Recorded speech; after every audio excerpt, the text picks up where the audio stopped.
आज उस जेएनयू का ये हाल है।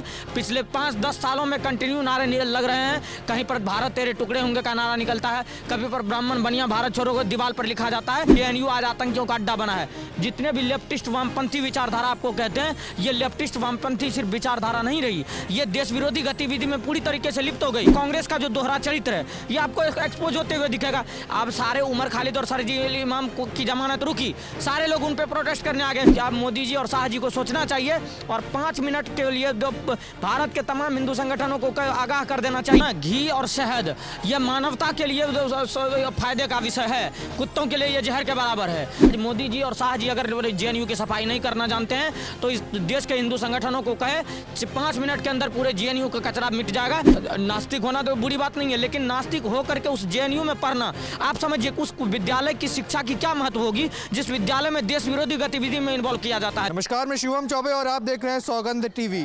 जब जेएनयू की भूमि से इस तरीके के नारे लगते हैं जहां ये कहा जाता है कि मोदी शाह की कब्र खुदेगी, जेएनयू की धरती पर तो ये सवाल उठता है कि जब प्रतिवर्ष जेएनयू को भारत सरकार द्वारा सम्मानित किया जाता है और उसी यूनिवर्सिटी में जब मोदी और शाह के खिलाफ इस तरीके के शब्दों का प्रयोग होता है, तो क्या वाकई में जेएनयू को प्रथम शैक्षिक संस्थान माना जाए या फिर वामपंथियों का एक अड्डा बनाया जाए जहां पर देश के खिलाफ प्रोपेगेंडा सेट करने की साजिश रची जाती है। तमाम विषयों पर बातचीत करेंगे। कैसे देखते हैं जेएनयू क्या वाकई में जिस तरीके से बोला जाता है कि सबसे अच्छी यूनिवर्सिटियों में से एक है, क्या वैसे देखते हैं या वाकई में प्रोपेगेंडा फैलना शुरू हो चुका है जेएनयू की भूमि से? देखिए, आज भारत के छवि को पूरे विश्व में हम प्रदर्शित करने की बात करते हैं तो हम कहते हैं कि फॉरेन पॉलिसी हमारे पास जा रहा है। पूरे विश्व की नज़र हमारे तरफ होती है कि भारत अटैक, यूक्रेन पर रशिया अटैक करता है तो भारत का क्या स्टैंड है, या किसी देश पर किसी का अटैक होता है तो उस पर तालिबानियों पर इजरायलियों का अटैक हुआ तो भारत का क्या रिस्पॉन्स है। और भारत के अंदर जो गिने चुने टॉप यूनिवर्सिटी में नाम आ रहा है उसमें आतंकी पलते हैं। आपको पता होगा 2020 का दिल्ली दंगा, जहां से उमर खालिद और सरजील इमाम निकले,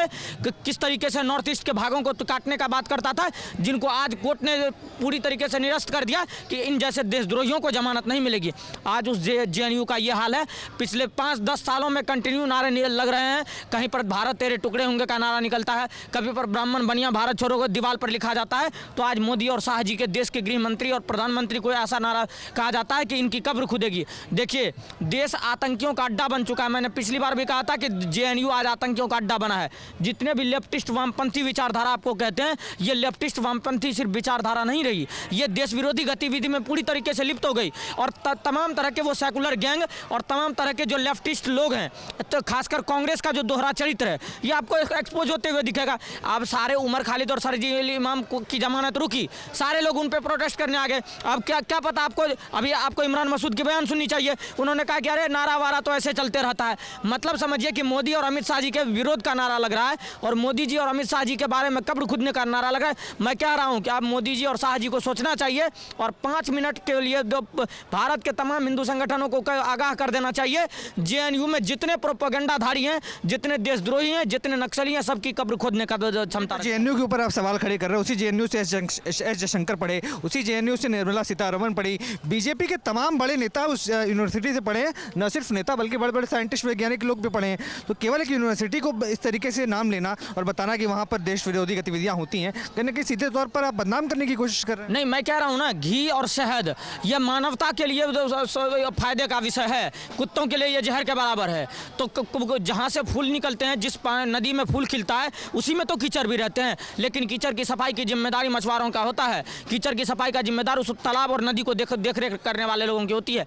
तो आज मोदी जी और शाह जी अगर जेएनयू की सफाई नहीं करना जानते हैं तो इस देश के हिंदू संगठनों को कहे 5 मिनट के अंदर पूरे जेएनयू का कचरा मिट जाएगा। और जेएनयू से लेकर जामिया से लेकर अलीगढ़ मुस्लिम यूनिवर्सिटी, जहाँ जहाँ कभी दिवालियों पर रोक लगती है, कभी ब्राह्मण बनिया भारत छोड़ो का नारा लगता है, कहीं पर देश विरोधी मोदी शाह के कब्र खुदने का नारा लगता है, कहीं पर भारत तेरे टुकड़े होंगे का नारा लगता है। ऐसी यूनिवर्सिटी भारत में है तो ये भारत के लिए दुर्भाग्य का विषय है, ये भारत के लिए आतंक का विषय है। और ये तो ऐसे आपने देखा ना, कन्हैया कुमार भी वहीं से निकले थे जो सेनाओं पर सवाल करने का काम करते थे। आज तो सरजील इमाम हो, उमर खालिद हो, या आज जितने भी, आज एक लड़की वहाँ पे जो लेफ्टिस्ट जीती हुई है वो तो सीधे कहती है कि सनातन धर्म को हम नहीं मानते।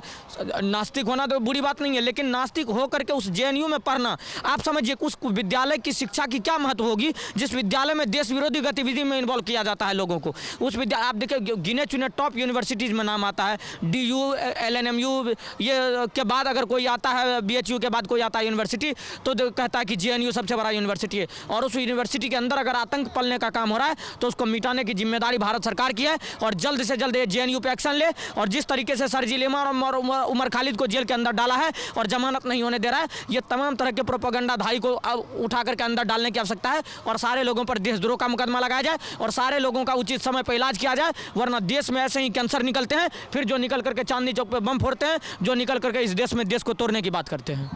आप देख रहे हैं सौगंध टीवी, सौगंध वतन की।